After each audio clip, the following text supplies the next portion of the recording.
hi friends नमस्ते welcome to आनस kitchen ఏడో రోజు అమ్మవారికి నైవేద్యం కదంబం తయారు చేసే విధానం అండి చాలా టేస్ట్ గా ఉంటుందండి అన్ని వెజిటబుల్స్ వేసి తయారు చేసేది కదంబం తయారు చేసుకోవడానికి ముందుగా కుక్కర్లో నేను బియ్యం యాడ్ చేస్తున్నానండి సేమ్ కప్పుతో 30 కప్పు కందిపప్పు ఈ రెండు కూడా 4 సార్లు బాగా క్లీన్ చేసుకోవాలి ఈ విధంగా క్లీన్ చేసుకున్న వెంటనే కూడా మనం ఏ కప్పుతో అయితే తీసుకున్నామో సేమ్ కప్పుతోనే 5 కప్స్ అనేది వాటర్ యాడ్ చేస్తున్నానండి బాగా మెత్తగా ఉడికించుకోవాలి అందుకే 5 కప్స్ వాటర్ యాడ్ చేసుకోవాలి 5 కప్స్ వాటర్ యాడ్ చేసిన వెంటనే హాఫ్ టేబుల్ స్పూన్ పసుపు యాడ్ హాఫ్ టేబుల్ స్పూన్ నెయ్యి కూడా యాడ్ చేస్తున్నాను హాఫ్ టేబుల్ స్పూన్ సాల్ట్ కూడా యాడ్ చేసిన వెంటనే ఇదంతా ఒకసారి బాగా కలిపేసుకున్నాము అన్ని కలుపుకున్న వెంటనే కూడా కుక్కర్ లీడ్ పెట్టేసేసుకొని 5 లేక 6 విజిల్స్ వచ్చే వరకు కూడా కుక్ చేసుకుందాం ఇలా మెత్తగా అయిపోయిన రైస్ అంతా కూడా మళ్ళీ ఒకసారి ఈ విధంగా కలిపేసేసుకొని దీన్ని సైడ్ పెట్టేసుకోండి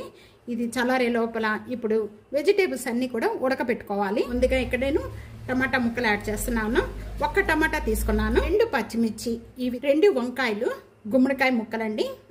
1 కప్పు ఇది కూడా సేమ్ కప్ తోనండి 1 కప్పు కీర హాఫ్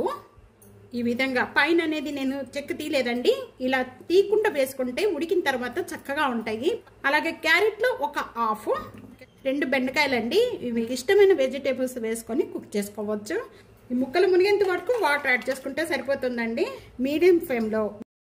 ముక్కలన్నీ కూడా తొందరగా ఉడికిపోతాయండి మనం కావాలి అనుకుంటే కనుక మీరు కుక్కర్ లో కూడా పెట్టుకో కుక్కర్ లో ఒక విజిల్ వచ్చే వరకు ఉడికించుకుంటే ముక్కలన్నీ కూడా బాగా మెత్తగా అయిపోతాయండి ఆమె పెట్టేసేసుకొని ముందుగా ఇవన్నీ ఉడికించేసుకుందాం ఇప్పుడు మూత ఓపెన్ చేద్దాము ఇలా ముక్కలన్నీ ఉడికిపోయిన వెంటనే కూడా దీంట్లో ముందుగా నేను ఇక్కడ చిన్న ఉసిరికాయ అంత చింతపండు అండి గుజ్జు తీసి పెట్టుకున్నాను ఇదంతా కూడా దీంట్లో చింతపండు జ్యూస్ అంతా 1 టేబుల్ స్పూన్ సాంబార్ పౌడర్ ఈ సాంబార్ పౌడర్ కావాలి అనుకుంటే నేను డిస్క్రిప్షన్ లో ఇస్తానండి 1 table spoon salt half table add చేస్తున్నాను కొద్దిగా ఈ కదంబలో బెల్లం వేస్తే చాలా టేస్ట్ ఉంటుంది కూడా యాడ్ చేసిన వెంటనే కూడా ఇదంతా ఒకసారి బాగా కలిపేసుకుని హై ఫ్లేమ్ లో పెట్టి ఉడికించేసే ఇప్పుడు మనం ముందుగా ఉడికించుకున్నదంతా దీంట్లో యాడ్ చేసేసుకుందాం అంతా కూడా బాగా కలిపేసుకుందాం ఇదంతా కూడా బాగా పట్టించేసేద్దాం ఇలాగా ముక్కలు ఉడికించుకునేటప్పుడే వాటర్ అనేది 2 గ్లాసెస్ వాటర్ యాడ్ చేసుకోండి ఈ విధంగా చేసుకుంటే చూస్తున్నారు కదా మళ్ళీ నేను వాటర్ ఏమి యాడ్ చేయలేదండి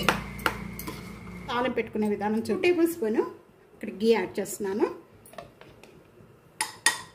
కాగిపోయిన వెంటనే కూడా ఒక హాఫ్ టేబుల్ స్పూన్ జీరా 2 ఎండుమిర్చి హాఫ్ టేబుల్ స్పూన్ ఆవాలు కొద్దిగా ఇంగువ యాడ్ చేస్తున్నాను కొద్దిగా కరివేపాకు కొద్దిగా కొత్తిమీర హాఫ్ అనేది నేను ఈ విధంగా తీస్తున్నానండి తీసేసి ఒక కప్లో యాడ్ చేసేస్తున్నాను మనం కదంబం అంతా కూడా ఒక దీంట్లోకి యాడ్ చేసుకున్న వెంటనే దానిపైన వేస్తా కానీ నీట్గా ప్రిపేర్ చేసుకున్న దీంట్లో ఈ తాలింపు అంతా కూడా దీంట్లో ఇప్పుడు యాడ్ చేసేస్తున్నాను అంతా కూడా ఒకసారి తాలింపు యాడ్ చేసిన వెంటనే రైస్కి అంతా కూడా